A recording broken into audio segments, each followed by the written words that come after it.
Dnešným druhým hostom je ľudová hudba Hvizdošovci a Klárka Krokusová. Erik a Martin Hvizdošovci a Matúš Tomášov spolu s folklórnym súborom Krompašan precestovali pol Európy.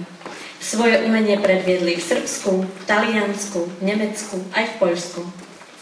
Ľudová hudba Hvizdošovci funguje aj ako samostatné hudobné teleso. Hrávajú na svadbách, rodinných oslavách a firemných akciách. Klárka Krokusová sa každý rok zúčastňuje na rôznych speváckých súťažiach, ktoré väčšinou vyhráva, ako napríklad Talentárium alebo celoslovenská súťaž v speve Petra Dvorského. Spieva vo folklórnom súbore Krompašan, v ľudovej hudbe Hvizdošovci a folklórnom súbore Dubravienka v Prešove. Ľudová hudba Hvizdošovci a Klárka Krokusová.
Dzieci krycia, złącze